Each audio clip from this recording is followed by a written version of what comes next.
Eh bien donc nous continuons notre cours transcendantal, un peu lent, mais efficace quand même, on espère, sur la Bhagavad Gita. Et donc on va passer aux questions. Donc on est au 13e chapitre, un chapitre super intéressant, super important.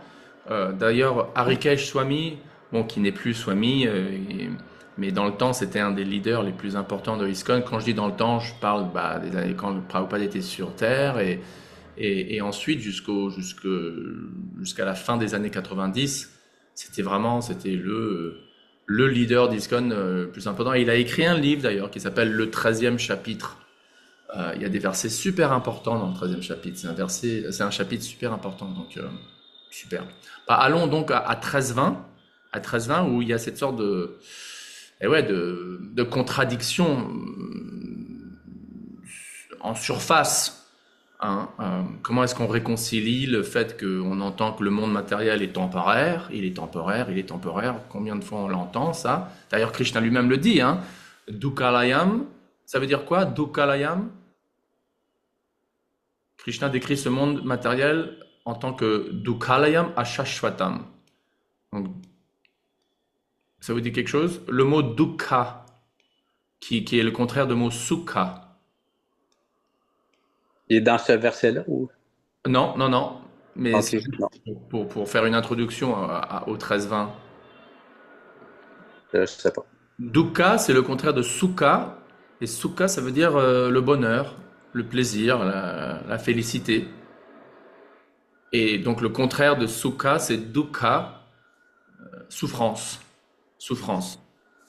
Et donc Ok. Krishna, j'ai oublié de quel verset, c'est pas la peine que j'aille chercher ça sur Google. On peut le trouver facilement, enfin à moins que vous voyez la référence. Bon allez, ça va prendre une seconde. Dukhalayam ashashvatam.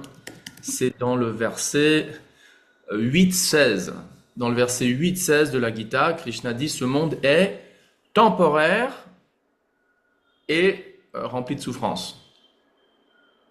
Donc il est temporaire. Par contre, ici, comme on va voir, là, on est là, on y est là. Est-ce que vous êtes dessus? Non, je vais. Oh, Oui, ben moi je l'ai. hop, celui-là, voilà. Prakritim Purusham Chaiva Vidyana Anadi. Anadi, ça veut dire qu'il n'y a pas de. C'est comme l'âme, quoi. L'âme n'a pas de. Ou Dieu lui-même. Hein, De dans le Brahma commencement. Samhita, Anadir Adir Govindam, Sarvakarana Karanam. Hein, ce fameux verset de la Brahma Samhita. Ishvara Parama Krishna, Satchid Ananda Vigraha, Anadir Adir Govinda. Donc, il faut savoir que la nature matérielle et les êtres distincts existent depuis toujours. Leur Donc, on ne transformation. serait pas la création s'il existe depuis toujours. Comment? On ne serait pas une création de Dieu si on existe depuis toujours comme lui. Oui, c'est très intéressant. C'est là où il y a une différence avec la théologie chrétienne qui croit en la création de l'âme ou de l'homme ex nihilo, c'est-à-dire à un certain moment dans le temps, quoi. Tandis que Hmm. nous, dans le Bhagavatam, dans la Bhagavad Gita, nous sommes des émanations éternelles de Krishna. Et c'est l'analogie qui est donnée que je trouve très bonne. D'ailleurs, que j'ai appris de Mahatma Prabhu, un disciple de Prabhupada, qui avait expliqué ça une fois, et je crois qu'il a dû tirer ça de Prabhupada. Il y a le soleil et des rayons du soleil. Donc, on est comme des rayons qui émanent éternellement du soleil, quoi. Donc, on vient quand même du soleil, on dépend du soleil, on a été créé, entre guillemets, par le soleil, mais c'est plutôt une relation éternelle d'émanation, quoi. Ouais. Hmm. Indissociable. Indissociable. Hmm. Mais quand il dit que la nature, dans le Bhagavatam, vous avez dit qu'il Oh, était tutoie-moi, temporaire. tutoie-moi, Prabhu, tutoie-moi, s'il te plaît. OK, je vais essayer. Euh, Prabhupada disait qu'il était temporaire. Puis là, il dit qu'il est toujours existé, mais quand il dit temporaire, c'est parce qu'il sait qu'à un moment donné, le jour de Brahma finit, puis là, tout se déforme, puis après ça, se reforme. Exact, Fait que c'est temporaire pareil d'un sens, mais nous, on n'est pas temporaire parce qu'on fait partie de cette lumière-là qui est Krishna. exact, OK? exact. T'as compris, André? Pardon, Ouais. Pierre. Pardon, non. Oui, oui, tout à Ouais. fait. André. Ananta. Oui, oui, Ananta Shakti et Pierre Prabhu. Ouais, Ouais. L'idée, c'est que, et c'est très important à faire cette distinction parce que, enfin, pour deux raisons. Un, on a tendance à renoncer artificiellement. Combien de fois je parle de ça, du renoncement artificiel parmi les dévots, et je parle pas des quatre principes régulateurs, hein. Ça, on doit être strict comme, comme, comme, Mhm. il y a aucune, il y a pas de justification pour briser les quatre principes régulateurs. Mais en termes de notre vie, de notre lifestyle et de la mission de prédication, etc., etc., euh, et même vis-à-vis de la responsabilité qu'on a dans ce monde, surtout si on a des charges comme une femme ou des enfants, etc., euh, on peut faire un argument très fort, je dirais, sociologiquement, historiquement parlant, que dans l'histoire du mouvement Hare Krishna, parmi les grihastas, il y a eu un renoncement artificiel aigu. Et ça, pourquoi est-ce que je mentionne ça? Parce on peut attribuer ce renoncement artificiel à une conception un peu impersonnaliste de notre philosophie et donc du monde matériel, de l'ontologie de l'existence matérielle. Pourquoi? Et c'est là le point important. Ce qui nous distingue en tant que Vaishnav des Mayavadis, des impersonnalistes, c'est que eux, les impersonnalistes, hein, ceux qui suivent Shankaracharya, ceux que Prabhupada appelle les Mayavadis, et en parenthèse, je vais faire une petite parenthèse, mais peut-être après parce que je ne veux pas compliquer les choses, mais parce que c'est tout à fait sur le point. Garuda Prabhu, un de mes Shiksha Gurus fantastiques, il fait un point très intéressant. Il dit qu'en fait, les Mayavadis, on devrait plutôt les appeler les Mityacharis et pas les Mayavadis. Les vrais Ah, Mayavadis, c'est les dévots de Krishna. Mais je vais expliquer ça plus tard. En revenant au point principal, les Mayavadis, qu'est-ce qu'ils disent à propos du monde matériel, Prabhu? Qu'est-ce qu'ils disent? il est, Ce fameux il aphorisme, est irréel. Il est irréel. Est-ce que c'est le bon terme? oui, qu'est-ce que tu as dit? Irréel. Irréel. Il y a ce fameux aphorisme que les Mayavadis brandissent jour et nuit. Brahma Satyam Jagat Mithya. Ça, c'est un truc important à savoir. Enfin, faut connaître l'ennemi, quoi. Enfin, l'ennemi, tant que parler, Le mais piège. Le piège. Hein? Jagat Mithya, Brahma, ouais, le piège. Ouais, Prabhupada a dit que la philosophie mayavadi, c'est la dernière, la dernière trappe, Le piège. Ah, le écoute. dernier. Comment ça s'appelle? Tu sais, quand tu mets un truc pour essayer d'attraper un animal, un Le piège, piège. le dernier piège de Maya. Brahma Ah, Satya Jagat Mithya. Mithya. Alors, je vais agrandir ça et je vais partager ça. Ça, c'est le slogan des Mayavadis. ah, Le slogan des Mayavadis, c'est Brahma Satyam Jagat Mithya. Alors, qu'est-ce que ça veut dire? Brahman, on sait ce que c'est. Hein, c'est pas Brahma, le seigneur Brahma aux quatre têtes. Là, c'est ce qui veut. En fait, c'est Brahman. Mais la conjugaison fait en sorte que ça se dit Brahma. Mais en fait, ce qui s'implique, c'est Brahman. Qu'est-ce que c'est que le Brahman, Pierre? le Brahman, ça peut être soit le soi, ça peut aussi être le créateur du monde matériel. Ah, non, non, là, c'est Brahma, le créateur, le démiurge du Et monde. Brahman, C'est ok, mais excellent, c'est merci. Brahman. Brahman, Parfait. c'est le soi. Le Donc, c'est soi. l'âme, c'est Ouais. Dieu, c'est le monde spirituel, c'est l'esprit, quoi. On est Parfait. d'accord. Satya, qu'est-ce que ça veut dire? Vérité. Oui. Donc, les Mayavadis disent, la seule vérité qui existe, c'est le Brahman.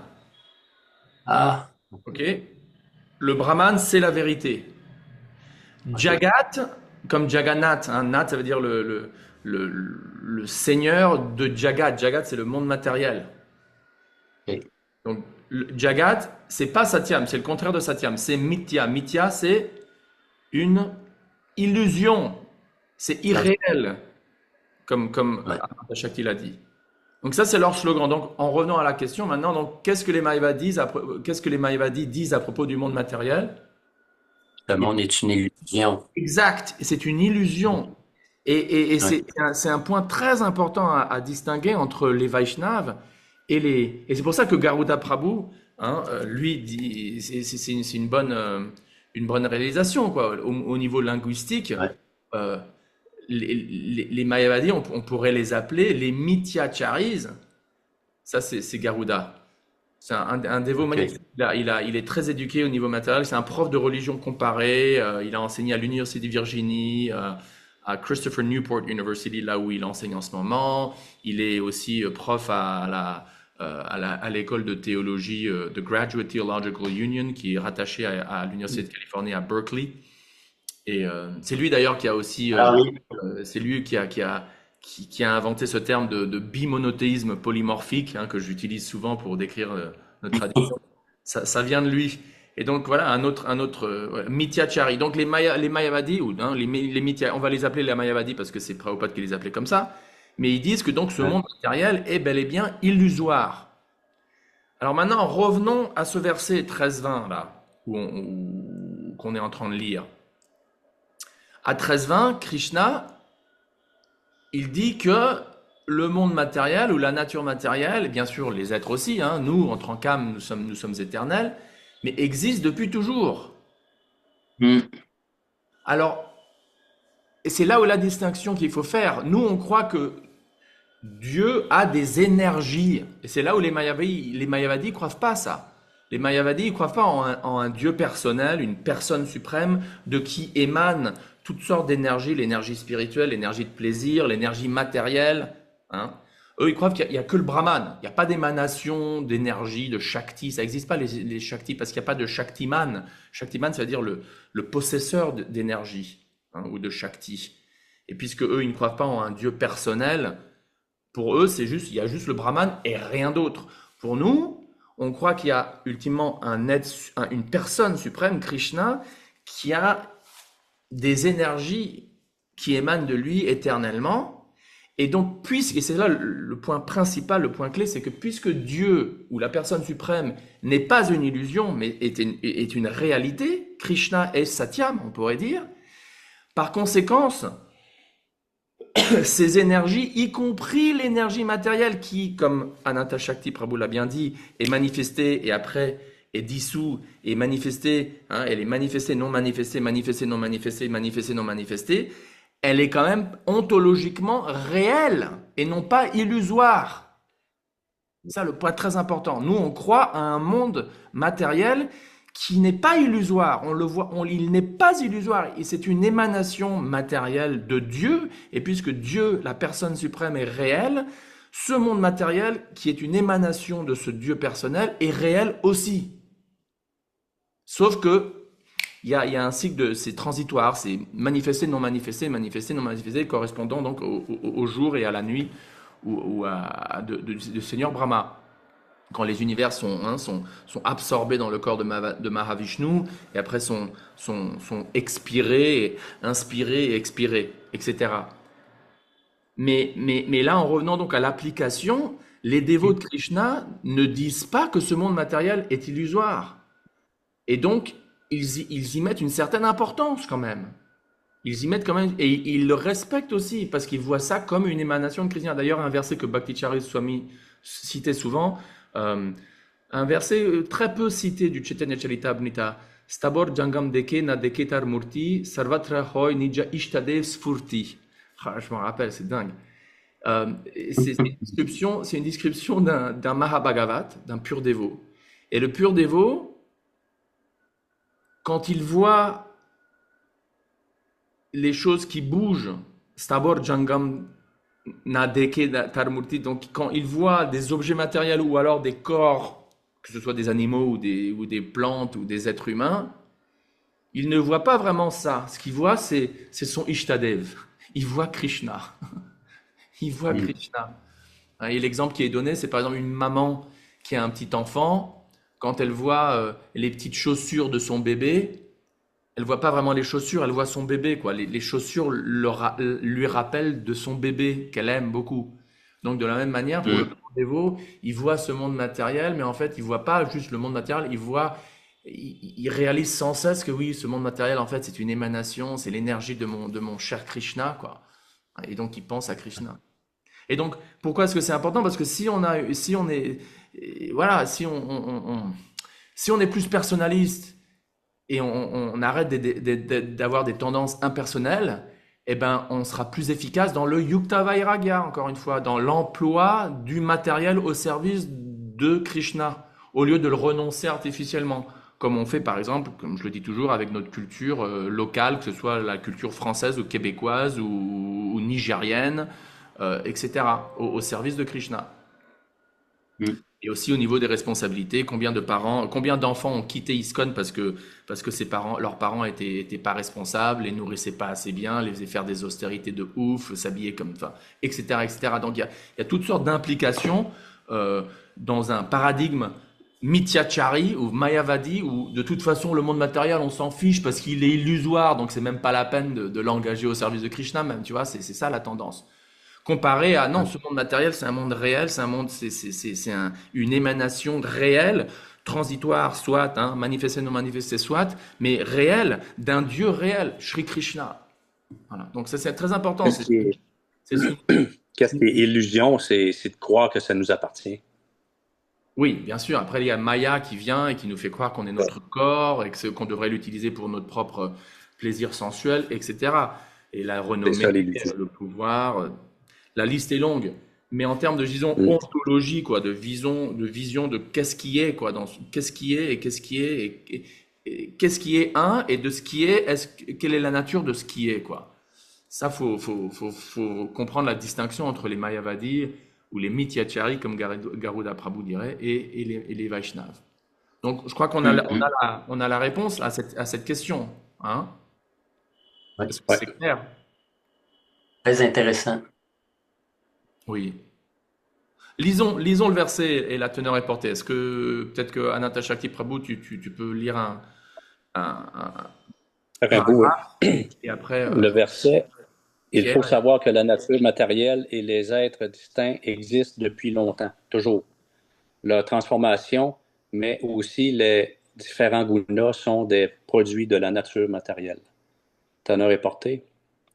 Ce chapitre permet de comprendre ce que sont le corps, le champ d'action et les connaissances du corps, l'âme infinitissimale. Les connaissants, hein, pas Et les connaissants, ceux qui l'âme, connaissent. les connaissants ouais, du corps, c'est ça. Et l'âme suprême.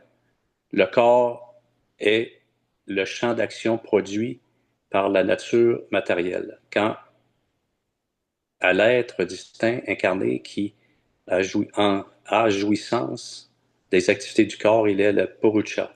Il est l'un des connaissants du corps. L'autre étant l'âme suprême, tous deux, sachons-le, sont des manifestations de Dieu, la personne suprême. L'être infinitésimal fait partie de ces énergies et l'âme suprême de ses émanations personnelles.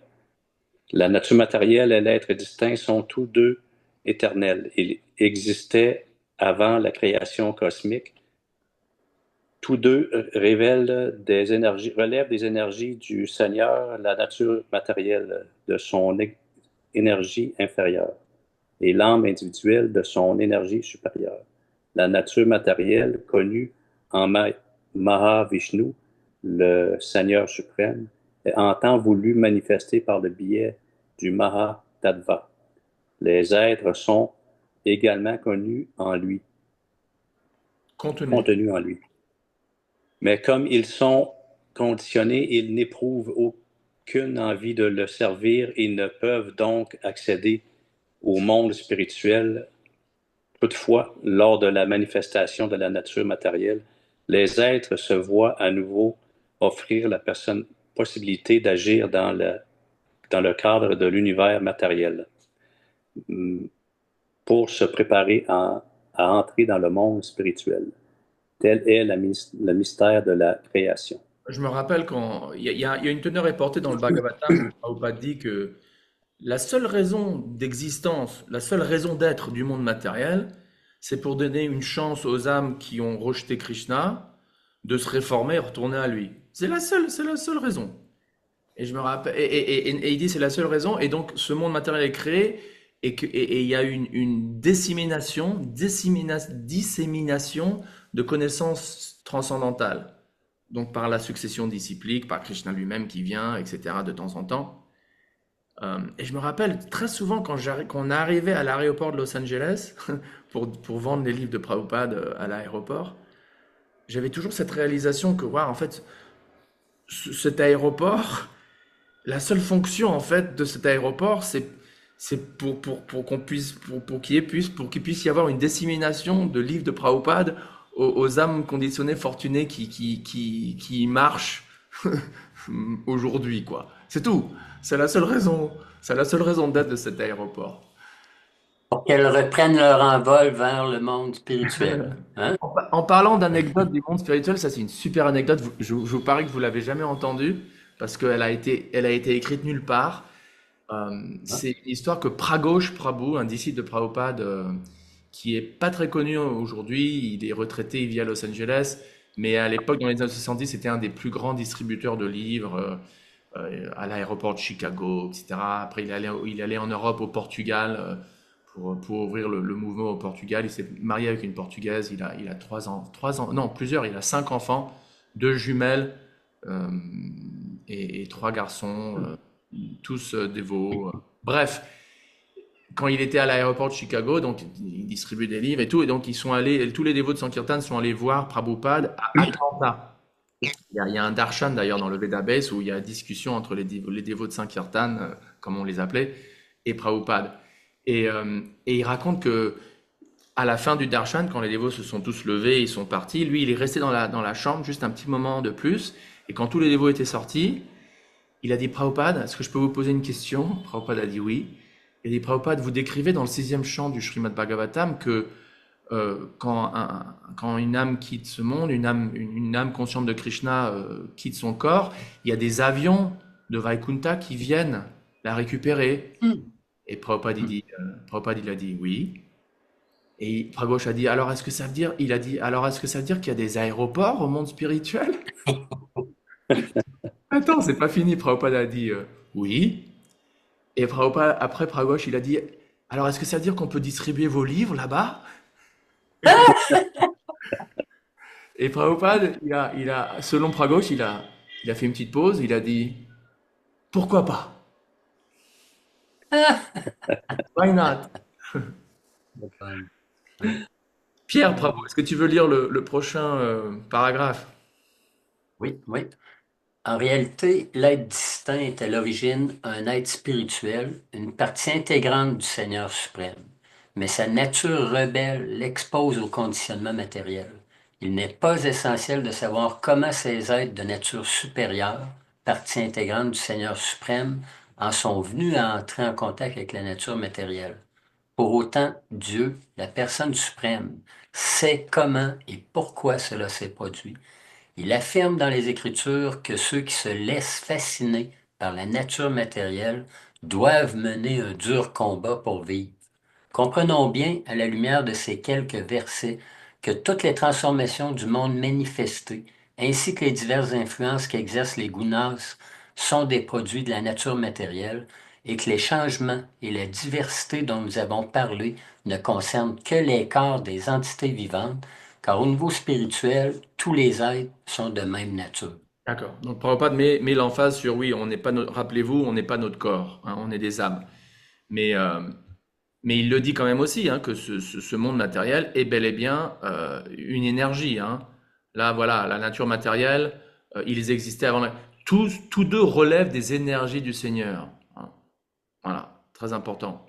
Et donc, en revenant à ce que les Mayavadis disent et les dévots de Krishna, une belle analogie que Prabhupada donne, il dit, quand il compare les sannyasis, hein, ou on pourrait dire les grihastas prédicateurs aussi, hein, mais bon, lui, dans ce cas-là, il dit, dans cette anecdote, il dit, quand tu compares un sannyasi Mayavadi et un sannyasi Vaishnav, quand tu donnes de l'argent à un sannyasi Mayavadi, il dit non, non, j'en veux pas, c'est matériel. Quand tu donnes de l'argent à un sannyasi, il le prend avec la main droite et après il te donne la main gauche pour en te demander de plus. Et c'est basique, mais ça a une teneur et portée très profonde qui revient à ce qu'on a expliqué, quoi. Si on voit l'argent comme, encore une fois, comme un truc matériel entre guillemets, Le Mayavadi ou le Mityachari voit ça comme illusoire, n'est-ce pas? Parce que ça fait partie du monde matériel. Donc l'argent, c'est illusoire. Donc pourquoi je vais accepter de l'argent? C'est illusoire. Moi, je médite sur le Brahman et puis c'est tout, hein. Tandis que le Vaishnav, il voit l'argent comme quoi? L'argent, est personnifié par qui? Par quelle déesse suprême? C'est qui? Lakshmi? Et oui, et Lakshmi, c'est la femme de... Oui, Lakshmi, Krishna? Ouais, de Non. Krishna ou Vishnu. Vishnu. Ouais, de Vishnu. Vishnu. Ah oui, de Krishna. Ouais.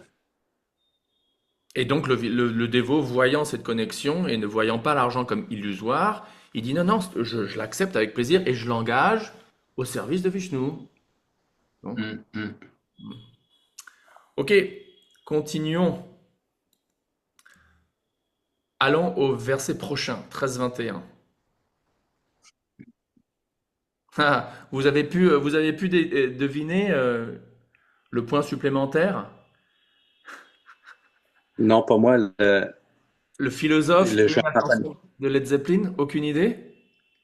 Non, ben j'ai été lire sur le philosophe un peu ces phrases là qu'il a parlé, là, mais j'ai pas été capable d'identifier laquelle, parce qu'il y en a plusieurs. Là.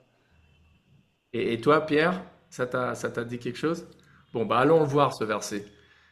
Allons au verset 21.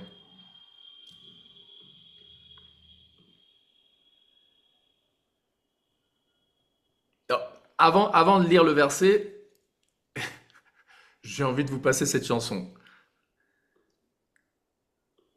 Led Zeppelin Ouais. et Stairway to Heaven? Non, Non, OK. Led Zeppelin, It's Nobody's Fault But Mine. OK. Vous voyez le lien? Ouais. Dans le verset, alors commençons avec le verset. Krishna dit que la cause des souffrances et de tous les plaisirs dans ce monde de l'âme, c'est l'âme elle-même. Hmm.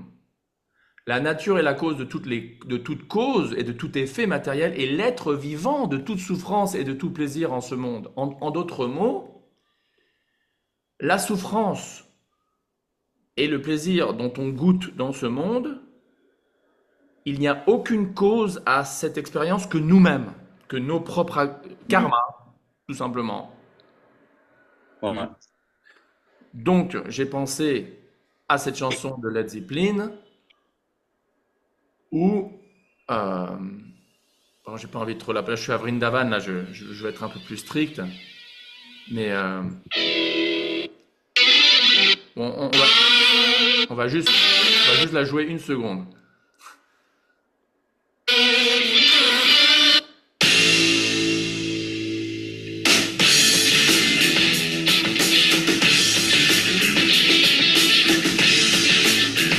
Voilà, le point vient maintenant.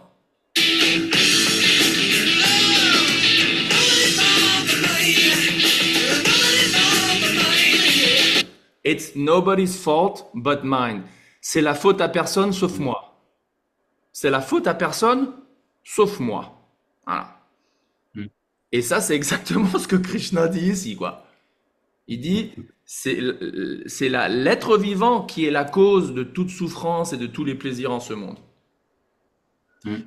Et le philosophe dans lequel je pensais, c'est Jean-Paul Sartre, qui, aussi con qu'il était et aussi athée qu'il était, et aussi autant de mal que lui et sa femme ont fait à la civilisation occidentale. Rappelez-vous, c'était sa femme, hein, Simone de Beauvoir, qui a légalisé l'avortement. Et lui qui a rendu tellement de gens en athées avec sa philosophie à la coque d'existentialisme.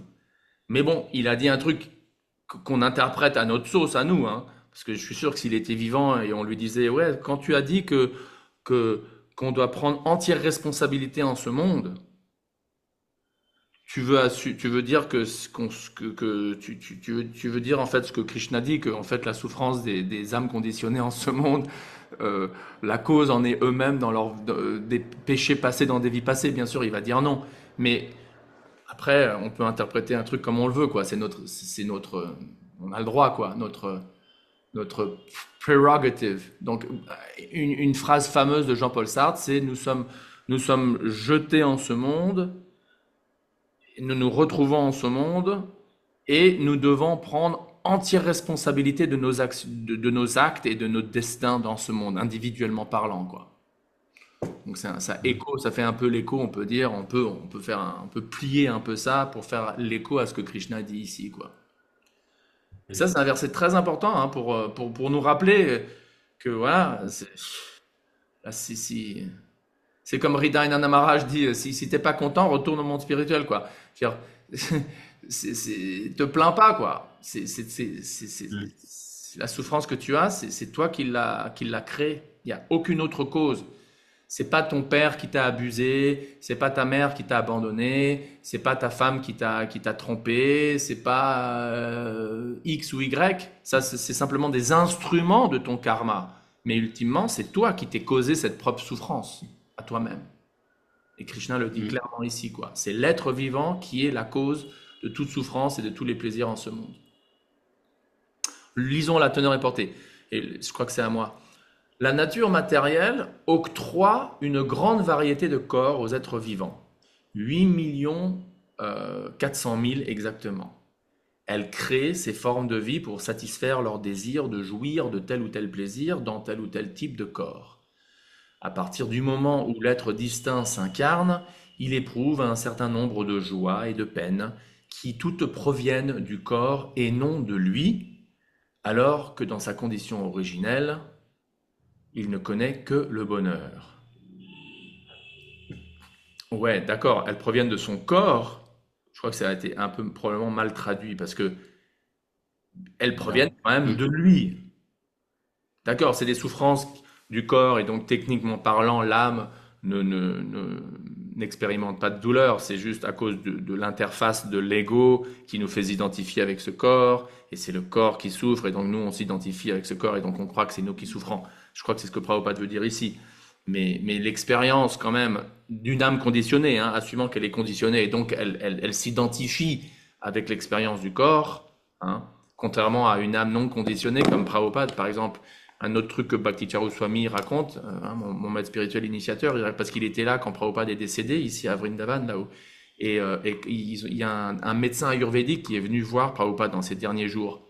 Et il a pris Bhakti Charu Swami à côté, il lui a dit, mais je comprends pas votre maître spirituel, là, en ce moment, vu sa condition, il devrait être en train de hurler de souffrance, car il est tellement maigre que tous ces nerve endings, hein, je crois que je l'ai dit là, dans la semaine dernière. Liaison nerveuse. Ah, tous ces trucs nerveux sont exposés aux éléments, ils devraient être en train de hurler de souffrance.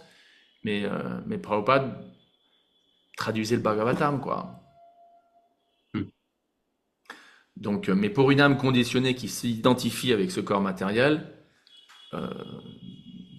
c'est elle-même qui a créé l'expérience de cette souffrance. Après, si elle s'identifie à cette souffrance ou pas, c'est un autre point, bien sûr. Celle-ci est donc sa condition naturelle. Il ne doit vivre en ce monde que parce qu'il désire dominer la nature matérielle. Un tel désir n'a pas sa place dans le monde spirituel, car celui-ci est pur. Bon, on n'a qu'à en lire deux. Toi, tu as lu Pierre ou pas encore? Oui, Ouais, oui. j'ai qu'à lire le deuxième là. Dans l'univers matériel, chacun lutte durement pour goûter tous les plaisirs possibles. Le corps est le produit des sens, lesquels sont des instruments mis à la disposition de l'être pour satisfaire ses désirs. Quand la nature matérielle lui offre cet ensemble corps-sens, elle prend en compte ses désirs, mais aussi ce que furent ses actes passés. Ainsi, comme l'expliquera le prochain verset, parfois elle le bénit, parfois elle le punit. L'être est donc responsable, voilà, c'est ça, l'être est donc responsable du type d'enveloppe corporelle qu'il reçoit et des joies et des peines concomitantes. Une fois placé dans un corps particulier, il tombe sous le joug de la nature matérielle, car le corps, fait de matière, agit selon ses lois. Et l'être ne peut rien y changer. Est-ce que quelqu'un peut le changer par contre? C'est qui peut changer si il veut notre destin? Krishna. Ouais. S'il obtient un corps de chien, par exemple, il devra agir comme un chien. Il ne pourra faire autrement. Dans un corps de porc, il se verra forcé de manger des excréments et d'agir comme un porc. Et s'il obtient un corps de Dieu, de Deva, il devra également agir comme tel. Telle est la loi de la nature. Mais en toutes circonstances, l'âme suprême accompagne l'âme individuelle. C'est ce qu'expliquent les Védas. Mundaka Upanishad 3.1.1, Dva Suparna Sayuja Sakaya. Saka, ça veut dire ami. Hein. Le Seigneur est si bon envers les intracarnés que toujours il les accompagne dans sa forme de Paramatma, d'âme suprême. Et bon, là, il n'y a pas mention d'ami dans la traduction de Prabhupada, mais il y a le mot Sakha. Et Sakha, c'est comme les pâtres, les amis de Krishna, ce sont les Sakhas. Sakyaras, par exemple. Là, on parle de la relation amicale avec Krishna. Sakha, ami. Donc, il y a de l'espoir. On est sous le joug du karma strict et tout, mais bon, il y a Krishna qui est dans notre cœur, qui nous accompagne. T'en fais pas, je suis là, je m'occupe de toi, je te donne ce dont tu manques et je préserve ce que tu as. Et du moment que tu médites sur moi et que tu me donnes ton amour, tu es sous l'influence de mon énergie interne. Ok? Passons donc à 13-22. Ça, c'est des versets Tu vas y aller, là. Oui, Oui, 13-22. ben, c'est un des versets qu'il faut apprendre par cœur, celui-là. Ouais, et le 23 aussi. Ouais. Le 23, il Au est. contact de la nature matérielle, l'être distinct connaît divers modes de vie en jouissant des trois gunas. Dès lors, il rencontre plaisir et souffrance dans des formes de vie variées. Alors, avant de lire la teneur rapportée, voyons juste déjà la question. Qu'est-ce que Srila Prabhupada dit dans son commentaire qui est le facteur principal pour changer la conception matérielle de l'âme individuelle? Donc, on va aller à la pêche pour cette phrase spécifique pendant que tu lis Voilà. Ananta Shakti Prabhu. Moi j'ai écrit. OK, ouais, ben, j'allais répondre à la question, mais Ouais, ouais. ce verset fort important nous permet de comprendre le processus de la transmigration des âmes. Le second chapitre expliquait déjà que l'être incarné change de corps comme on change de vêtements. Or, ces changements de corps sont dus à son attachement à l'existence matérielle. Aussi longtemps qu'il sera captivé par cette manifestation illusoire, l'être devra continuer de transmigrer de corps en corps. Seul, en effet, son désir de dominer la nature matérielle l'oblige à traverser des conditions de vie indésirables. Tantôt comme un déva, tantôt comme un sage, un homme, un mammifère, un oiseau, un ver, un poisson ou un insecte. Toujours en fonction de ses désirs matériels. À chaque fois, il se croit maître de son destin, alors qu'il est asservi à la nature matérielle. Notre verset explique comment l'être se voit attribuer ces divers corps. Cette transmigration est due à son contact avec les différents modes d'influence de la nature. C'est pourquoi il lui faut s'élever au-delà de ces influences matérielles et atteindre le niveau spirituel. C'est ce qu'on appelle la conscience de Krishna. À moins d'être conscient de Krishna, nous sommes forcés par notre conscience matérielle de passer d'un corps à un autre, car nous nourrissons des désirs matériels depuis des temps immémoriaux.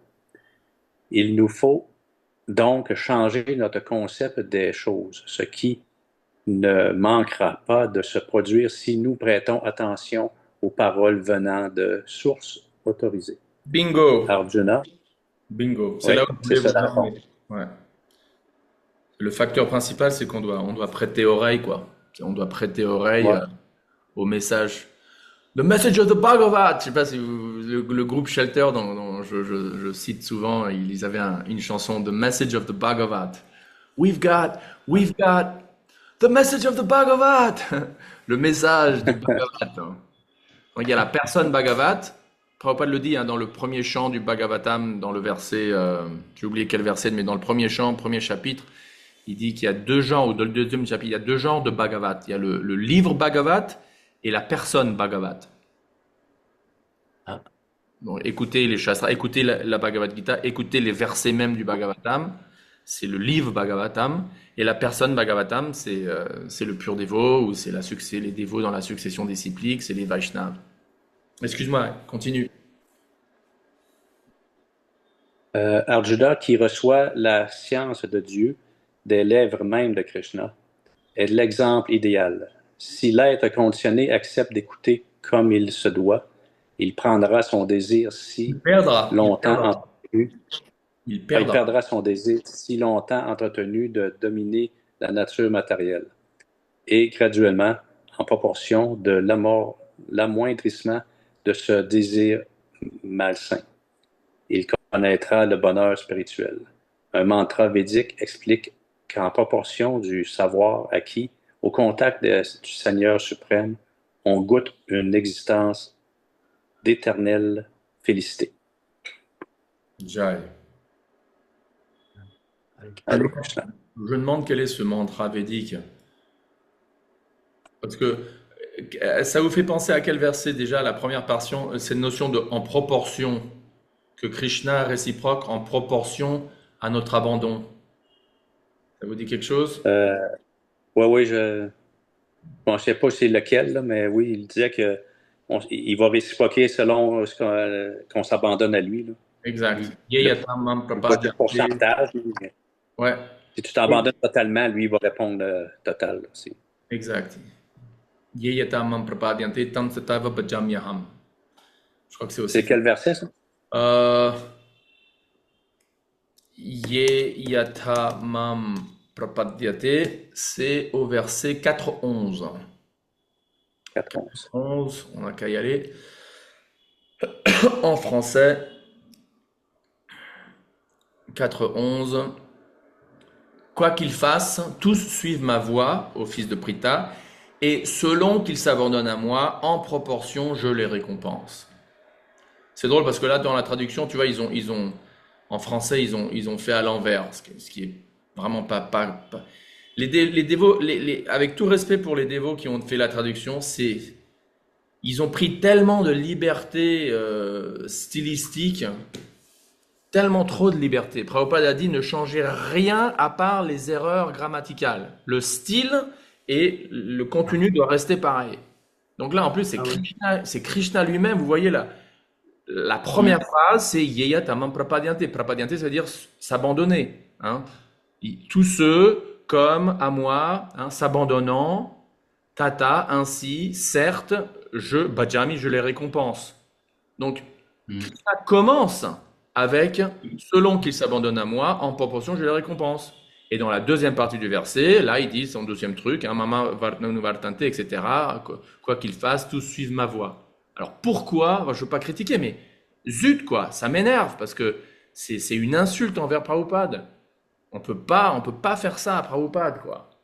Et à Krishna lui-même. Si Krishna aurait très bien pu dire oui, bah je vais dire en premier que quoi qu'il fasse, tous suivent ma voie, et que après, en deuxième temps, je vais dire que voilà, selon qu'ils s'abandonnent à moi, en proportion, je les récompense. Non, il l'a pas fait.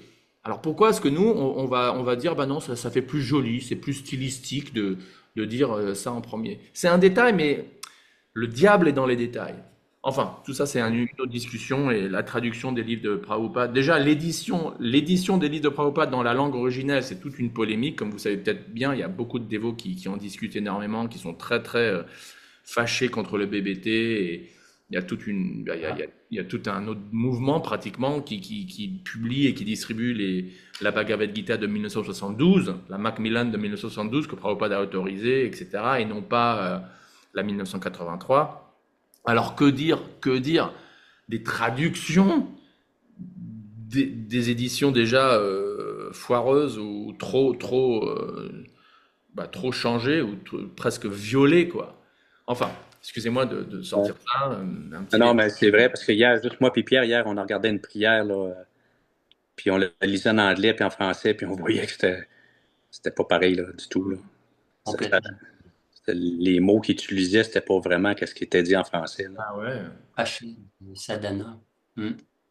Enfin, en Ouais. proportion du savoir acquis au contact du Seigneur suprême, on goûte à une existence d'éternelle félicité. Là, c'est comme s'il y avait deux versets importants. C'est pour ça que je me demande quel est ce mantra dont Prabhupada parle, parce que là, il a l'air de fusionner deux versets. Un, cette notion de proportion, on l'a vu, c'est donc le verset 11 du chapitre 4.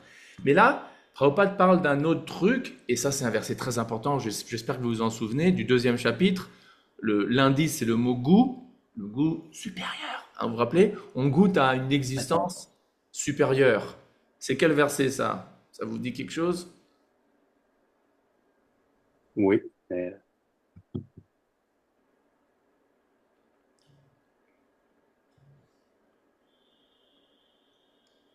Je m'en souviens pas. Là. Ok, bah ça fait rien. Et est-ce que vous vous souvenez peut-être du sanskrit pour cette notion de goût supérieur? Non plus. Sanskrit, gros zéro pour ça. Hmm. C'est pas important. C'est pas important. Euh, Param Drishtva. Param, ça veut dire supérieur, hein, et Drishtva, c'est le goût. Donc cette fameuse notion de goût supérieur. D'ailleurs, nos livres de cuisine, on a appelé ça les goûts supérieurs en faisant Hmm. hommage à ce verset de la Gita. Euh, mais c'est cette notion que voilà, si elle goûte quelque chose de supérieur, à ce moment-là, elle met fin à ses vains plaisirs. Donc, de la même manière, Prabhupada nous dit ici que en proportion une proportion à laquelle on s'abandonne à Krishna, eh ben Krishna nous donne ce goût supérieur, quoi. C'était quel verset du deuxième chapitre? C'est 2,59. 2,59. 2,59. Très important. Ça, c'est vraiment pour le sadhaka, hein, pour le dévot, enfin le pratiquant, tout dépend de ça, quoi. On peut suivre les quatre principes régulateurs seulement si on goûte à un goût supérieur. Si Krishna ne Hmm. donne pas, c'est pour ça qu'on devrait toujours prier, s'il te plaît, Krishna, continue à me donner ce goût supérieur, s'il te plaît, laisse-moi te servir et te faire plaisir. Parce que si j'arrive toujours à te faire juste un tout petit peu plaisir, bah, tu réciproqueras et tu me donneras ce goût Hmm. supérieur. Et avec ce goût supérieur, j'aurais pas envie d'aller faire du sexe illicite ou de m'intoxiquer, etc., quoi. Hmm. Donc c'est un verset important. Ok, comme on dit en anglais, moving right along. Passons au 23. Ça, c'est mon verset favori pratiquement de la Bhagavad Gita. J'adore. Ah. J'adore ce verset. Il est... Waouh! Mhm.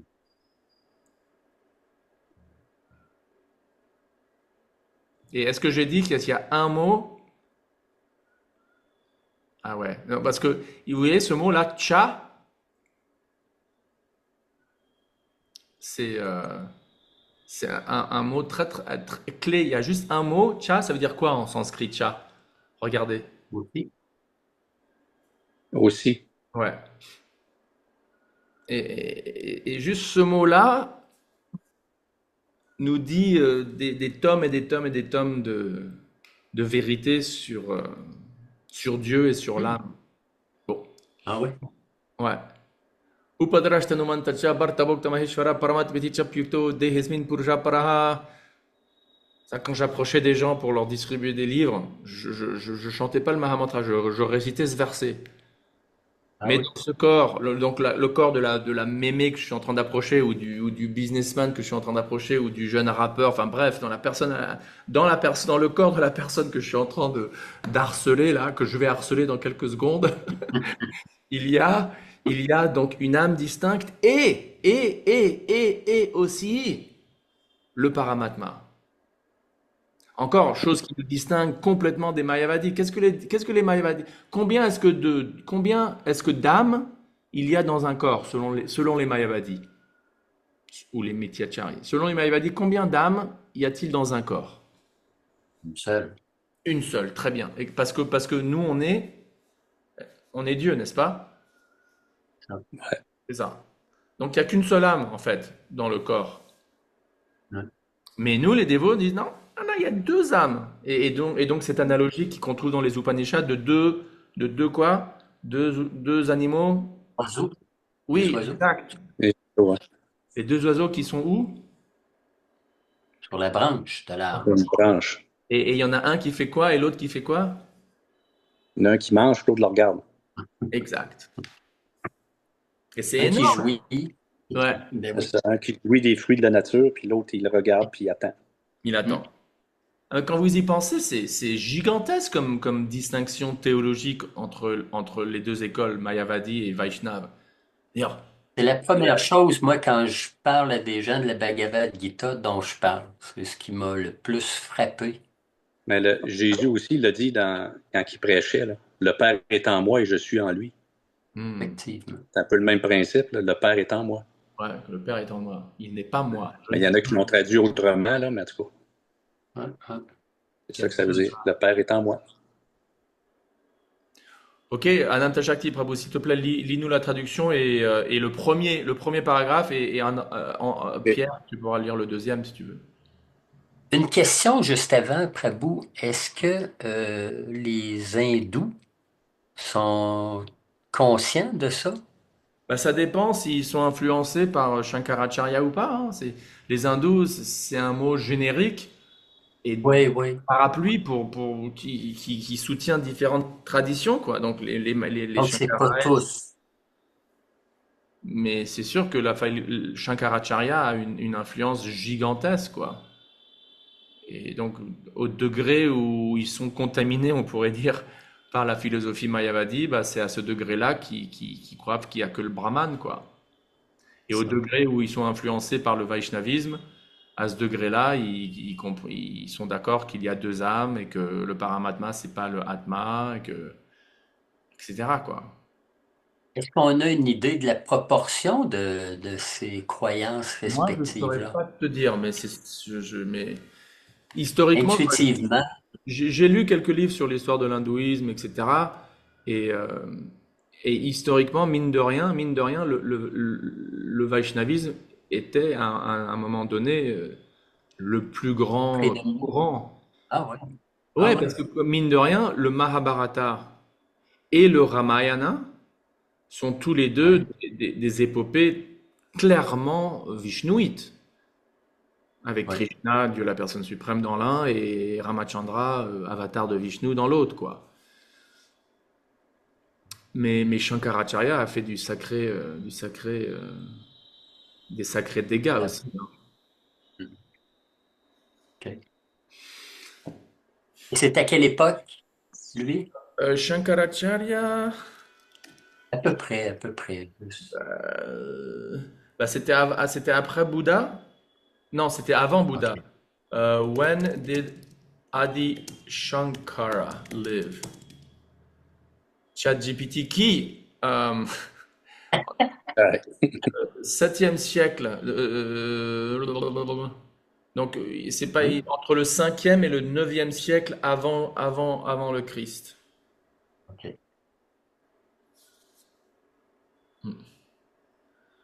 Ok, Merci. Jai. OK. 13.23. Mais il y a dans ce corps un autre bénéficiaire, lequel transcende la matière. Il s'agit du Seigneur qu'on nomme l'âme suprême, l'ultime possesseur, celui qui tout observe et pour tout donne sa sanction.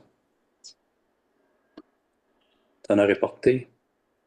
Ce verset nous explique que l'âme suprême, qui accompagne toujours l'âme incarnée, est une manifestation du Seigneur. Elle n'est pas une âme ordinaire.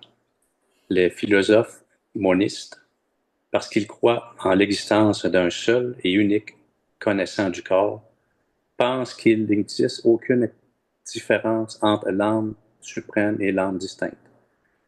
Pour éclaircir ce point, le Seigneur affirme qu'il se manifeste dans chaque corps sous la forme du paramatma et qu'il est distinct de l'âme individuelle.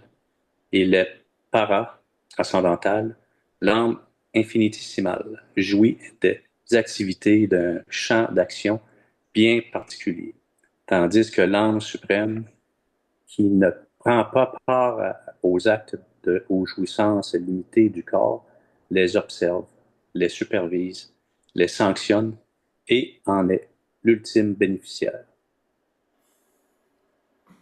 On, on l'appelle pas Atma, mais Paramatma, l'âme suprême et absolue. Il est donc clair ici que l'Atma et le Paramatma diffèrent l'un de l'autre.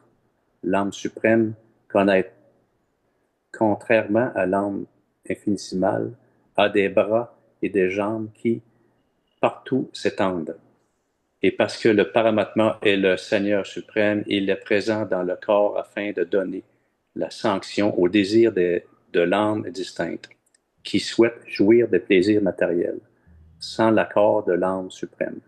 L'âme distincte ne pourrait rien accomplir. L'âme individuelle est bhukta, soutenue, et le Paramatma est bhukta, le soutien. Il existe d'innombrables êtres et le Seigneur qui est leurs amis demeure en chacun d'eux. Avant que tu lises merci, avant que tu lire le prochain verset, Pierre, il y a un verset très important, Nityanam Chaitanas Chaitananam, qui est que Prabhupada cite souvent dans la Katha Upanishad. Tiens, je vais mettre Prabhupada, comme ça on l'aura probablement dans. Ouais, bon, il le cite par exemple hein, dans la teneur et portée du 8e chant. Et ouais, c'est ça. Nityo Nityanam Chaitanas Chaitananam. Mais j'aimerais bien le trouver tout en entier.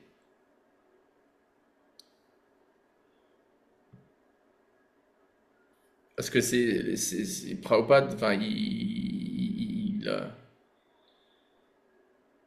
bon, je vais juste donner cette verse. Je vais juste mettre ça, rechercher ça. Là, on devrait le trouver là.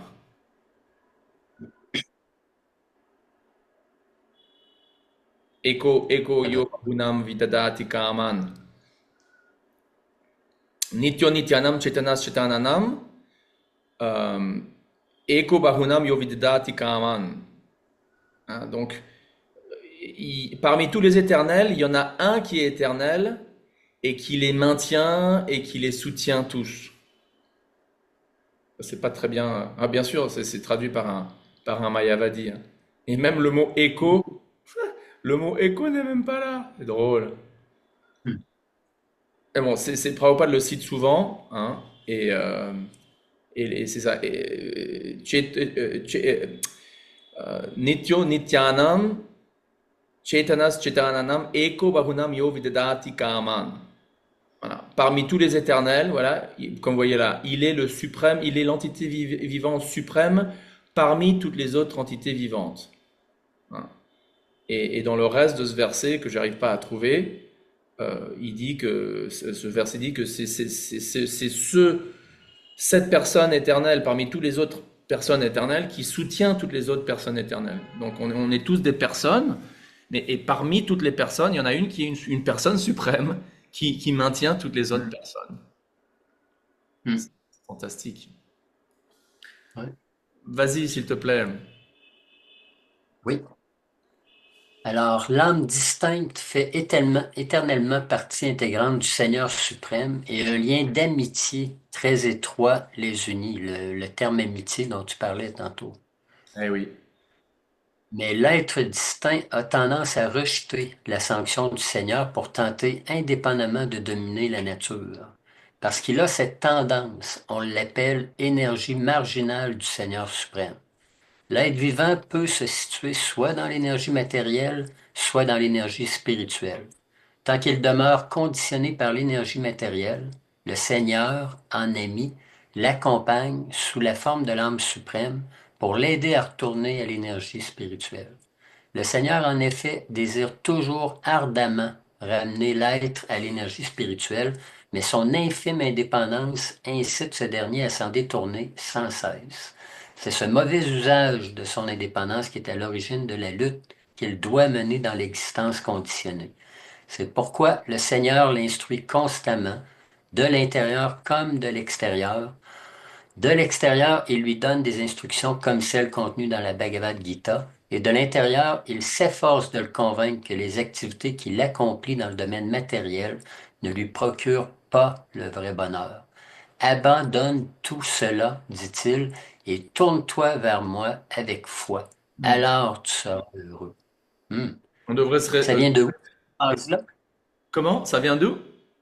D'où vient cette Ah phrase-là, bah abandonne tout? là, c'est du Prabhupada qui paraphrase Dieu, quoi. C'est Ah, ok, ok, Prabhupada qui excellent. paraphrase Krishna, c'est magnifique. C'est un Ouais. joyau de Prabhupada, quoi. Oui, hein? Ouais. Il y Ainsi, a vas-y. vas-y, André. Ben, il y a le chapitre 18, verset 66, qui dit la même affaire. Ouais, bien sûr. Ouais. Mais par contre, il dit pas là où tu seras heureux, quoi. You Non, know, c'est ça. Sarva Dharman Parityaja, Mam Ekam Sharanam Vraja, Aham Tvam Sarve Papebhyo Mokshaishami Mashuchaha. T'en fais pas, je te pardonnerai, je t'indemniserai de tous tes péchés, de tout ton mauvais karma, n'aie crainte, n'aie nulle crainte. Mais, euh, mais là, Prabhupada, il ajoute une petite sauce, quoi. Arrête tout ça, abandonne Oui. ça, tourne-toi vers moi, et là, tu seras heureux, quoi. Ouais. Ouais.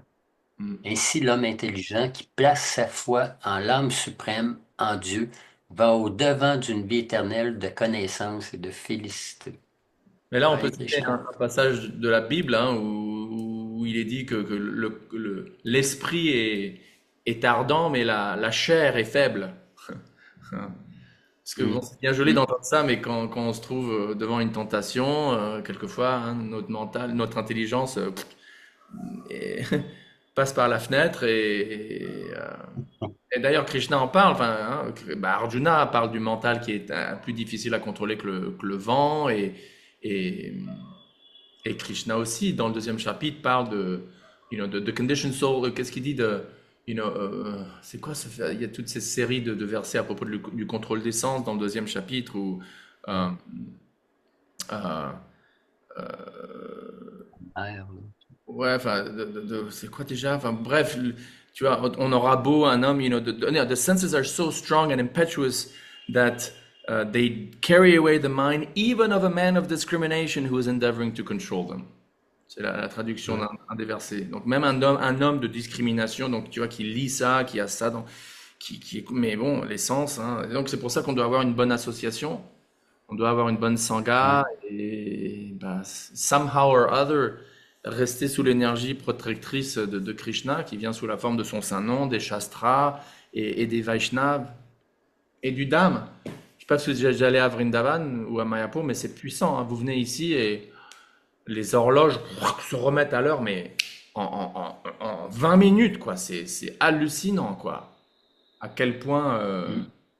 l'influence du lieu saint remet les horloges à l'heure. Ouais. Ok, eh bien, continuons. Continuons. Donc, la question, hein, bien sûr, vous auriez probablement pas pu comprendre sans cette explication, mais vous comprenez maintenant la différence. Ah bah non, non, on a qu'à y passer, excusez-moi. Est-ce qu'on peut, parce que j'ai pas vraiment développé ce que Garuda Prabhu disait quand il disait que, bon, Mityachari, on l'a expliqué. Mithya, ça veut dire quoi déjà? Ça veut dire illusion. Hein, et donc Ouais. le vrai Mayavadi, c'est le Mityachari parce qu'il dit que ce monde matériel est illusoire. On est d'accord. Ouais. Mais pourquoi est-ce que les dévots de Krishna sont les vrais Mayavadis? Tintarin. Parce que on parle de la Maya Shakti de Krishna. Ce monde matériel, on peut l'appeler aussi la Shakti illusoire de Krishna. Mais c'est une Shakti quand même. Ce monde matériel est une Shakti. Donc on peut parler de la Maya Shakti de Krishna. Et donc nous, on croit que cette énergie matérielle, que ce monde matériel, bien que temporaire, transitoire, on l'a vu mille fois, est réel. Donc nous, on croit, on est vraiment les vrais, nous, on peut dire, on est les vrais Mayavadis, parce qu'on croit aux énergies de Krishna, tandis que les Mityacharis, les non-dualistes, ils croient pas que Dieu a des énergies. Ils croient, encore une fois, que c'est juste le Brahman, et que le Brahman n'est pas Mm, personnel et il n'a pas d'énergie diverses. Mais nous, on croit en une personne suprême qui a des énergies diverses. Et donc, de cette manière-là, on peut dire que nous, on est les Vaishnavas sont les vrais Mayavadis, quoi. Dans ce sens-là, que on croit à la mm, haute Maya Shakti de Krishna. Moi, je trouve ça mm, intéressant. mm, mm. Quel est le résultat de bien comprendre les ontologies mentionnées par Krishna à propos de l'âme, du Paramatma dans ces derniers versets? Ah oui, parce que je crois que j'avais oublié de vous dire d'aller au verset 24. Euh, et oui, pardon. Bon, excusez-moi, j'aurais dû écrire le 24, mais allons au 24 si vous voulez bien. Et c'est auto évident, hein. La réponse à cette question est auto évidente. Krishna dit qui comprend cette philosophie, donc hein, cette notion de ontologie. Ontologie, ça veut simplement dire les catégories de la réalité, quoi. Donc hein, les tattvas. Hein, on parle de Vishnu tattva, de Jiva tattva, de Shakti tattva. Hein, on est d'accord. Vishnu Oui. tattva, c'est Krishna et ses émanations plénières, donc les avatars comme Matsya, Kurma, Nishingadev, Vishnu, etc. Chaitanya Mahaprabhu, enfin Chaitanya Mahaprabhu, on dirait que c'est Krishna lui-même. Bon, ça c'est Vishnu tattva, tout ce qui a trait avec Dieu et ses avatars directs. Après, il y a Jiva tattva, tout ce qui traite de nous en tant qu'âme infinitésimale. On est marginal, etc. Infime, partie intégrante de Vishnu, etc. Donc c'est Jiva tattva. Avec le libre arbitre, on peut choisir entre Krishna et l'illusion, etc. Après, tout ce qui a trait avec les Shakti tattva. Donc Radharani, la Chit Shakti, l'Adini Shakti, etc. Toutes les Shaktis de Krishna. Donc quel est le résultat de bien comprendre ces tattvas? Et ben voilà, Krishna nous dit, qui comprend cette philosophie traitant de la nature matérielle. Donc ça c'est Prakriti tattva, hein, Prakriti veut dire nature matérielle. Donc voilà, la nature matérielle, ça a sa propre tattva, sa propre ontologie. Donc cette philosophie qui aborde donc la nature matérielle, l'être vivant, donc Jiva tattva, et de l'interaction des trois gunas, ok? C'est quoi le résultat? Obtient assurément la libération. Quelle que soit sa condition présente, jamais plus il n'aura à renaître en ce monde. C'est beau, hein? Hmm. Ça vous rappelle pas ce verset de Janma Karma Chame Divyam, dans le 4e verset? Janma Karma Chame Divyam. Si vous vous rappelez de celui-là. 4,34. 4,9. 4,9. 4,9. Ok, oui, oui, 4,9. Ouais. Ouais, ouais. Oh Arjuna, celui qui connaît la nature transcendantale de mon avènement, donc là c'est plus directement à propos de Vishnu Tattva, de comprendre spécifiquement à propos de Krishna. Mais c'est le même principe, quoi. Celui qui comprend à propos de Krishna, que ce soit juste Krishna lui-même, donc il est transcendantal, etc., ou alors que il a aussi des Shaktis et il y a des Jivas, et enfin, toute la panoplie ontologique, la même chose. Il n'a plus à renaître dans l'univers matériel. En quittant son corps, il atteint mon royaume éternel. Mais le terme ici, connaître, comme dans l'autre verset, comprend, a une signification très profonde. C'est pas juste parce que tu en as entendu parler puis tu connais la phrase Ouais, que tu es libéré. ouais, Hein? ouais, ouais, je suis d'accord. Ouais. Ok, et bien là, je crois qu'on a passé deux questions comparaison là. Allons à 13,26 et à 7,1. Alors, je vais aller à 7,1 dans un onglet. 7,1. Ah ouais, ce verset, Prabhupada l'a cité tellement de fois, ce verset. Et après, 13,26.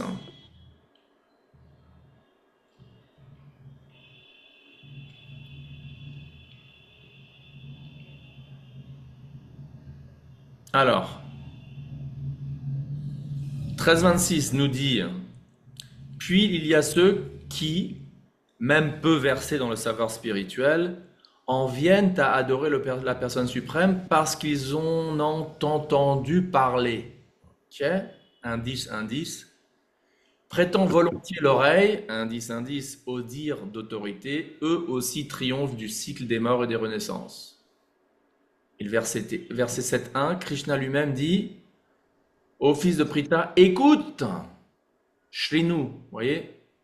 Là il dit Shrinu, Tat Shrinu, Tat Hmm. Shrinu, écoutez, hein, Shravanam. Donc Krishna il dit, écoute comment, en pratiquant le yoga, la conscience et le mental fixés sur moi, il te sera possible de me connaître pleinement, sans qu'en demeure le moindre doute. Mais Prabhupada, dans ses classes qu'il donne, et c'est surprenant à quel point, si tu regardes le nombre de classes qu'il a donné sur le verset 7.1, c'est incroyable. Il en a donné plein, plein, plein, plein, plein, plein.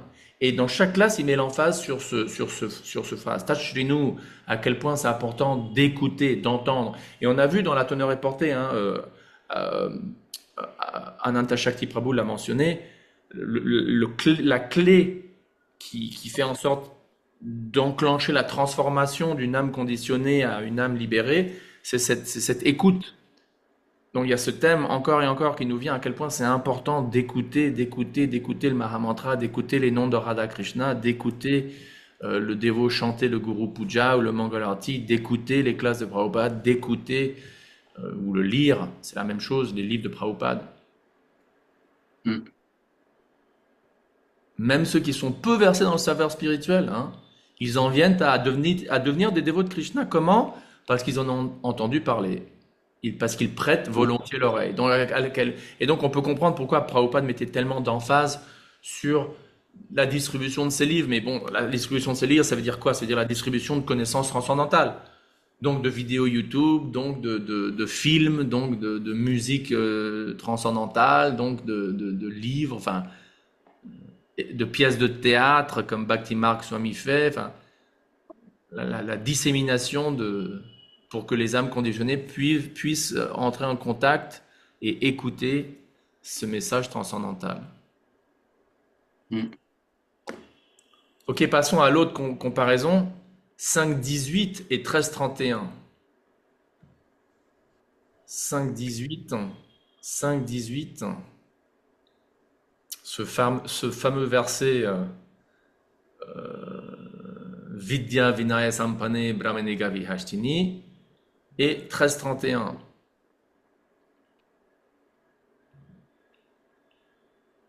Est-ce que quelqu'un veut lire le verset 31? Je peux Ouais. lire. Et vas-y. Quand l'homme intelligent cesse de voir autant d'identités que de corps, quand il ne voit que des âmes spirituelles partout manifestées, il obtient la vision du Brahman. Ok, et maintenant, à 5.18, ce fameux verset. L'humble sage qu'éclaire le vrai savoir voit d'un œil égal le brahmana, l'érudit et le bienveillant, la vache, l'éléphant, le chien et le mangeur de chiens.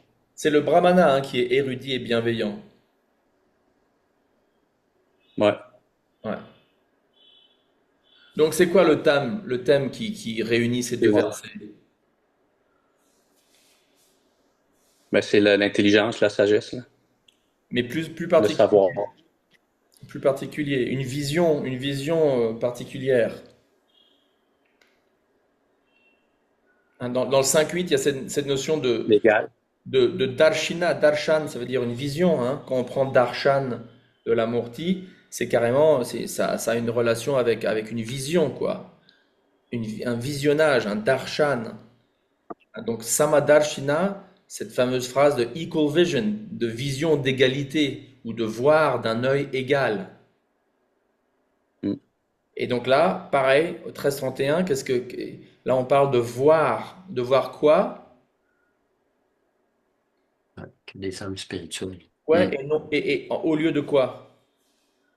Que De des voir des- corps. Oui, exact, exact.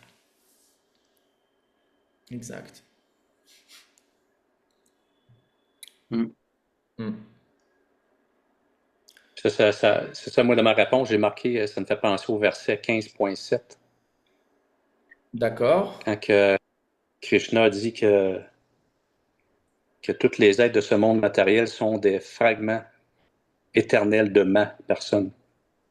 Oui, oui, très bien vu. Très bien vu. Hmm. Ok, bah comme on dit, moving right along, allons à 13.34.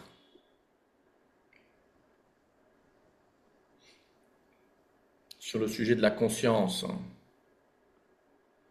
À ces temps-ci, je me penche vachement sur les philosophes contemporains et aussi les scientifiques qui parlent de conscience, quoi, la philosophie de la conscience, la philosophie de l'esprit, comme ça s'appelle, sur le sujet spécifique de la conscience, quoi. Et donc là, dans ce contexte-là de discussion sur bon, qu'est-ce que c'est que la conscience, etc., on peut citer ce verset important de la Gita, Yata prakashyateka krishnam lokam mamam ravi, kshetram kshetri tata krishnam prakashyati bharata. Ô descendant de Bharat, semblable au soleil qui illumine à lui seul la totalité de l'univers, par sa seule présence, l'âme spirituelle éclaire de la conscience le corps tout entier. Donc pour nous, en termes, notre autorité épistémologique, c'est nos écritures. Et nos écritures nous disent clairement, Krishna nous dit clairement que ce qui éclaire notre corps, enfin ce qui nous fait vivre, ce qui anime un corps matériel, c'est bel et bien la conscience. Comme le soleil illumine l'univers, et ben l'âme illumine ce corps par la conscience qui est répandue dans le corps entier, quoi. Et donc, en revenant au Paramatma, quelle est la différence entre la conscience d'une âme individuelle et la conscience du Paramatma? Quelle est la distinction? L'âme individuelle est consciente de quoi et le Paramatma est conscient de quoi? C'est l'étendue. L'âme individuelle est consciente du corps tout entier. Le paramatma est conscient de l'univers, de tout, de toute la création, Et de tous les corps, ouais. Très bien dit. les corps. Ok, Prabhu's. Faisons une petite pause de 5 minutes parce qu'on n'a plus que... Waouh, ça a passé vite, hein? On n'a plus qu'une demi-heure. Ouais, mais c'était vraiment bon matin, là. C'était Excellent. très spécial. Jai. Tu parlais tu parlais des auteurs contemporains. La pleine conscience, est-tu une des choses, es-tu un des courants que tu regardes présentement? Parce que c'est quelque chose qui est très, très en vogue. Ouais, je crois que c'est pas mal en vogue. La philosophie de l'esprit, la philosophie de la conscience. Et c'est là où je crois où on a vraiment un avantage et une philosophie très belle. Le problème, c'est qu'il y a toujours un, comment on dit, a default setting.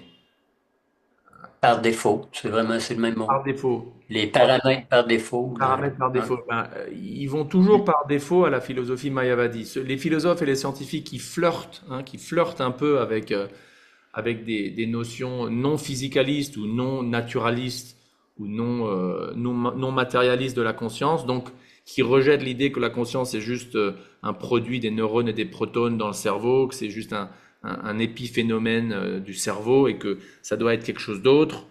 Eh ben, quand ils commencent, disons, à spéculer et un peu à flirter, même, et ceux qui spécialement essayent de voir dans le marché des religions, est-ce qu'il y a quelque chose qui pourrait, tu vois, expliquer la conscience comme quelque chose de non matériel, par défaut, ils vont toujours vers le monisme, vers le non-dualisme, vers le mayavadisme. Et donc c'est là où je crois où il y a un front extraordinaire où les Vaishnavas peuvent vraiment affirmer le personnalisme. C'est-à-dire non seulement que la conscience est en effet, et on est d'accord avec les Mayavadis, on est d'accord avec eux, que la conscience n'est pas un phénomène matériel, n'est pas un produit de neurones et de protones du cerveau, c'est quelque chose de métaphysique. On est d'accord avec eux, mais là où malheureusement la grande majorité des discussions philosophiques et scientifiques un peu courageuses sur ce sujet c'est toujours par défaut, ah oui, un esprit unitaire, mental, universel, enfin le truc typique, quoi, le brahman, quoi. On est tous un, il y a juste ultimement, on est tous un. Et c'est là où les dévots, et je crois ce qui est magnifique, c'est les témoignages de Bhaktivinoda Thakur, de Bhaktisiddhanta, de Narottam Das Thakur, même on pourrait dire, Prabhupada l'a quelquefois un peu, peut-être on pourrait dire révélé, les révélations dans leur poème intime de qui ils sont ontologiquement dans le monde spirituel. Et là, c'est pas du tout un brahman sans distinction. Au contraire, c'est hyper spécifique. C'est Bhaktivinoda Thakur, il dit, j'ai un corps de gopi, j'ai mon corps spirituel à 12 ans, j'ai un sari bleu, mon service c'est de faire bouillir du lait que je donne spécifiquement à Lalita. Tu vois, hyper spécifique quoi comme ontologie. personnel, où chaque Mm. âme a une distinction, a une ontologie individuelle, mais ultra spécifique, quoi, qui est soi-disant éternelle et qui se déroule dans le monde spirituel. Rien à voir avec ce fond dans le Brahman. Et donc, je crois que c'est ces témoignages-là qu'on- qu'on- auxquels on a foi, qui seront glorifiés et qui seront le témoignage de la possibilité d'un personnalisme post-libération, quoi.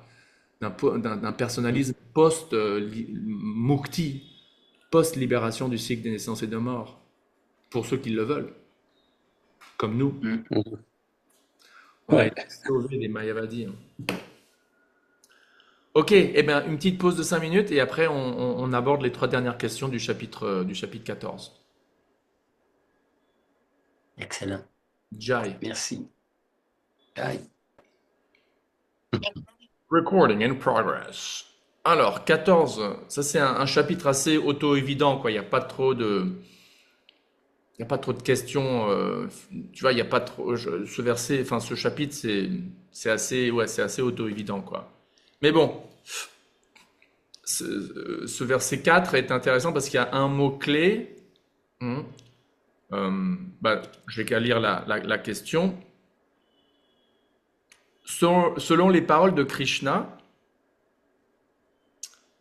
dans le verset lui-même, hein, pas les commentaires de Prabhupada, selon les mots lui-même de Krishna, quel est un mot-clé dans ce verset qui met en évidence le monothéisme ou le personnalisme? Est-ce que quelqu'un veut se lancer à répondre à cette question? Moi, j'ai marqué « Je suis le Père Ouais, qui donne la semence ». je suis d'accord avec toi. Tu suis Oui, Pierre? C'est clair, quoi. tout à fait. Comment est-ce qu'il utiliserait le mot père, pita, hein, en sanskrit, pita. D'ailleurs, tous les enfants hindous en Inde, en hindi, ils appellent leur père pita. Pita, OK. pita. Je suis le pita qui donne la semence. Bon, petite teneur est portée. Il est clairement expliqué ici que Krishna, Dieu la personne suprême, est le père originel de tous les êtres vivants. Vous n'arrivez pas attends, je vais repartager l'écran. Voilà. Ces derniers sont le fruit de la combinaison des natures spirituelles et matérielles. Ces êtres peuplent non seulement notre planète, mais chaque planète de l'univers matériel, contrairement à ce que beaucoup de nos astronomes pensent, jusqu'à la plus élevée où vit Brahma. Hein, donc Brahma avec un A long et pas un Brahman. Pas Brahman. Donc il y a 3 différents trucs. Il y a Brahma, donc le démiurge de l'univers, le créateur, etc., l'architecte originel. Brahman, donc l'esprit, etc. Et après, il y a le ou les Brahmanas, donc la caste hein, d'hommes qui sont les prêtres, les intellos, qui connaissent le Brahman, quoi. Ok, on est clair. Les entités vivantes sont partout, dans la terre, l'eau et même le feu. Toutes apparaissent parce que Krishna le Père féconde la nature matérielle, la mère. Pour conclure, nous dirons que les êtres sont injectés dans l'univers matériel et qu'ils apparaissent au moment de la création sous diverses formes, selon ce que furent leurs actes passés. Donc leurs actes passés dans une autre création, on est d'accord? Vous suivez, ça c'est un point important parce que ceux qui disent par exemple que l'âme n'était jamais au monde spirituel avec Krishna et qu'elle émane du Brahma Jyoti dans le monde matériel pour la première fois, non. L'idée c'est que oui, elles émanent dans ce monde matériel, mais elles viennent pas du Brahma Jyoti ou du Tatashta, une soi-disant région qui s'appelle la région Tatashta qui n'existe d'ailleurs pas du tout. Parce que Tatashta, ça veut dire c'est l'âme qui est naturellement marginale. C'est pas qu'il y a une région géographique dans la création de Dieu qui s'appelle la région marginale. Ça, c'est une spéculation de ceux qui disent que nous ne venons jamais du monde spirituel, nous venons de cette soi-disant région marginale. Ça n'existe pas. Ça n'existe tout simplement pas. C'est l'âme individuelle qui est Tatashta. L'âme individuelle est marginale par nature parce qu'elle a le libre arbitre de choisir précisément entre Dieu, servir Dieu ou servir Maya, quoi. c'est pas qu'il y a une région marginale, c'est un point important à savoir, et à se souvenir. Donc, elles sont injectées dans l'univers matériel, mais Prabhupada le dit bien, elles sont là et elles apparaissent au moment de la création sous diverses formes selon ce que furent leurs actes passés. Alors, on pourrait poser la question, mais s'il y a un univers qui est manifesté, donc les âmes apparaissent sous différentes formes, quels actes passés, puisque l'univers vient d'être manifesté? Ben, c'est comme Ananta Shakti nous avait rappelé au début, l'univers matériel est manifesté et non manifesté, et manifesté et non. Et donc les âmes qui poireautent dans le monde matériel durant toute une durée d'expiration de Mahavishnu et qui ont toujours des désirs matériels quand Mahavishnu commence à inspirer l'univers et quand il a complètement inspiré l'univers et les âmes sont encore là, non, je veux être indépendant, etc. Eh ben, elles sont absorbées dans le corps de Mahavishnu et restent endormies pendant le temps qu'ils se remettent à expirer l'univers. Et donc, ou les univers, il y a autant d'univers de pores, de peau dans le corps transcendantal de Mahavishnu. Et donc, quand Mahavishnu réexpire les univers, eh ben, c'est là où les âmes sont réactivées, si tu veux, si vous voulez, à leurs désirs précédents. Et voilà, et continuent rebelote à essayer de jouir du monde matériel, quoi. Mm. Ok, passons à l'avant-dernière question. Allons au verset 18. On va directement à 18. Selon les paroles de Krishna, quelle destination après la mort est atteinte par ceux qui meurent? Il y a trois donc, ceux qui meurent dans la vertu, ceux qui meurent dans la passion et ceux qui meurent dans l'ignorance. Assez intéressant. Allons, enfin c'est pas que les autres versets sont pas intéressants, mais il y a de quoi mordre là, au verset 18. Est-ce Je que... réponds à la question. Oui, s'il te plaît. OK. Dans le monde de la vertu, j'ai marqué s'élève peu à peu aux planètes supérieures. Dans la passion, demeure sur les planètes intermédiaires. Puis dans l'ignorance, choix jusque dans le monde infernal. Ouais, c'est ça. C'est assez. Puis les planètes intermédiaires, c'est nous autres, là, c'est la Terre. C'est nous. C'est ça. C'est nous. Donc si on meurt dans la passion, bon bah si on a un peu de chance, parce qu'après si on a mangé pas mal de viande, attention quoi, c'est pas un corps d'homme d'être humain qui nous attend, hein. Ah, il y a quand même, c'est mentionné, celui qui mange un morceau de vache doit renaître autant de fois qu'il y a de poils sur le corps de la vache. Hein? Ah, tu l'as pas Mais entendu? voyons. Je suis pas Non. chanceux là, en partant. Là. Aïe, aïe. À dire, Fait qu'il faut la raser avant de la manger, c'est ça? de quoi? Qu'est-ce que tu Il faut dis? raser la vache avant de la manger. Non, c'était une farce plate. Elle est bonne. Aïe, aïe. Voilà. Ça vient de où cette phrase-là? Alors, on va peut-être take birth, je sais pas, one who eats cow must take birth as many times as the number of hairs on the body of the cow. On va voir ce que ça va donner.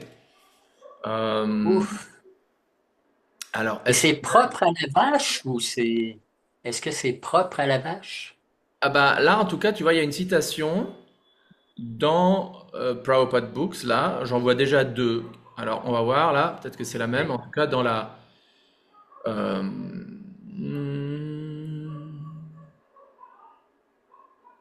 Écoute, si tu veux, je t'envoie un lien parce que là, il y a pas mal de Oui, références.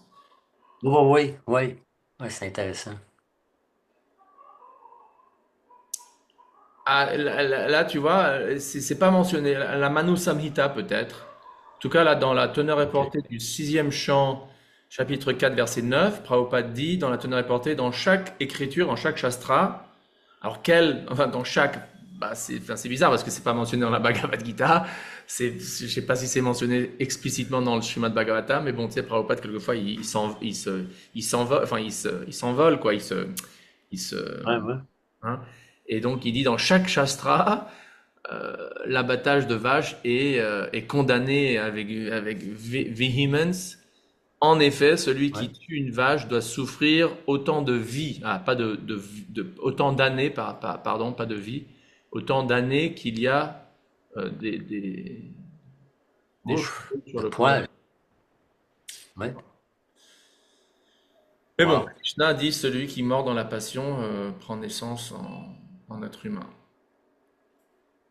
Est-ce que quelqu'un veut lire la courte teneur et portée?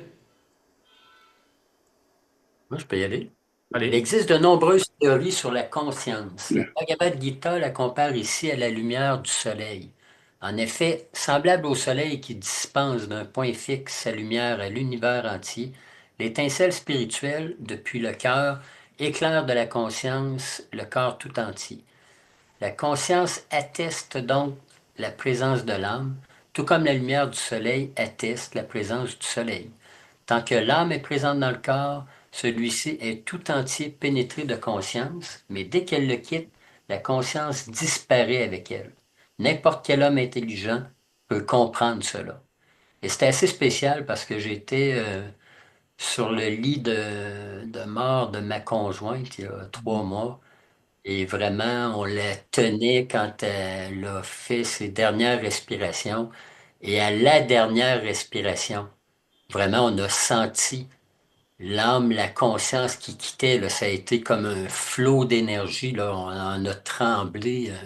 Ah C'est ouais. vraiment c'est parti. Et il n'y a plus de souffle après. Là, c'était vraiment la fin. On a senti ce départ-là. Waouh. La conscience n'est donc pas le fruit d'une combinaison d'éléments matériels. Elle est le signe de la présence de l'âme. Bien que qualitativement une avec la conscience suprême, la conscience de l'être distinct n'en est pas pour autant suprême car elle ne s'étend qu'à un seul corps. Par contre, l'âme suprême, compagne de l'âme distincte et sise en tous les corps, est consciente de chacun d'eux. Voilà ce qui distingue la conscience individuelle de la conscience suprême. Très bien. Hare Krishna. On l'a vu ça déjà. Donc, Ouais. les trois destinations, on l'a vu maintenant. Et pour finir, allons 2 versets plus loin, la destination de l'âme qui a transcendé. Hein, à 14-20. À 14-20. Mais attends, excuse-moi, là je t'ai fait lire le verset. Eh oui, on était à 34. Oh là là là là. 34. Tu Zut. disais, on l'a déjà vu avant. Ah ouais. Effectivement. Ah là là là, attends. Bon, 14. Ben, on a tous apprécié. On n'a pas le temps parce que là je dois enseigner dans 5 minutes. Enfin, enseigner, il y a le cours en français, donc en anglais, pardon. C'est, Ah, quelquefois c'est Bon, dur. on peut arrêter ça là. On peut arrêter ça là. On, oui. on lit le dernier là, à 4-20, à 14-20. OK. Tu dis 14-20, mais on voyait 18. Voilà, 14-20. OK, tu es en train d'y aller. Parfait. Vas-y, Ananta Excellent. OK. OK, 14-20. Quand l'être incarné parvient à transcender l'influence que les trois gunas exercent sur son corps, il s'affranchit de la naissance, de la mort, de la vieillesse et des souffrances qu'elles génèrent. Il savoure en cette vie même le nectar spirituel. Je fais la tonne à reporter ou? Ouais, ouais. Tonne à reporter. Notre verset explique comment il est possible, même en ce corps, de demeurer au niveau spirituel et absolu dans la pure conscience de Krishna. Le mot sanskrit, Dihi, signifie incarné. Même si elle est encore incarnée, l'âme peut, en cultivant le savoir spirituel, s'affranchir de l'influence des trois modes, des trois gunas, et agir en cette vie même du bonheur que procure la vie spirituelle, car après avoir quitté ce corps, elle est assurée d'aller au monde spirituel. En d'autres termes, comme l'enseignera le 18e chapitre, on reconnaît l'homme qui est libéré de l'emprise des gunas au fait qu'il pratique constamment le service de dévotion, la conscience de Krishna. En effet, quand on est égaré, d'égalité de l'influence des trois modes, des trois gunas, on adopte le service de dévotion. Jai. Donc clair quoi. Hein, on est conscient de Krishna, les gunas ne nous touchent pas trop. par la grâce des gourous, des Vaishnavas, de Krishna, de Nityananda Prabhu. Tu sais, il y a cette histoire où Prabhupada, c'est Jai Pataka Swami qui raconte ça dans les Prabhupada Memories. Au Canada d'ailleurs, une classe, je crois que c'était à Montréal. Prabhupada, durant la classe, était là hyper hard. À moins d'être 100% de conscient de Krishna, vous devez renaître dans le monde matériel. Et les dévots, ils étaient là, Hmm. waouh, ils tiraient la gueule. Vous la connaissez cette histoire? Enfin, il le mentionne c'est dans les Prabhupada Memories. Et donc il dit, ouais, les dévots, Ah, ils étaient là, enfin dur quoi. Et donc Prabhupada, voyant leur réaction, il dit, même si vous êtes 90% conscient de Krishna, Krishna vous ramènera à lui. Et là, les dévots, Jai, Prabhupada. Et il descend du Vyasasana et il marche vers la porte. Et au milieu de la salle, il se tourne vers eux et ils disent, même si vous êtes 80% conscient de Krishna, Krishna, il vous amènera quand même. Là, les dévots encore plus joyeux, Jai, Prabhupada. Et il arrive à la porte et la porte s'ouvre et il commence à sortir. Et il regarde vers les dévots et il dit, même si vous êtes 70% conscient de Krishna, Krishna vous amènera. Il prend son tchadar autour de son épaule et il sort. Les dévots en extase. Jai, Prabhupada. Ok, Prabhu, merci. Merci. infiniment. À dans deux Très semaines. bonne lecture, très bonne classe. Jai, bah, c'est votre Oui, miséricorde et la miséricorde de Vrindavan Dham. Jai, merci. Gauranga. Bon Ciao. séjour.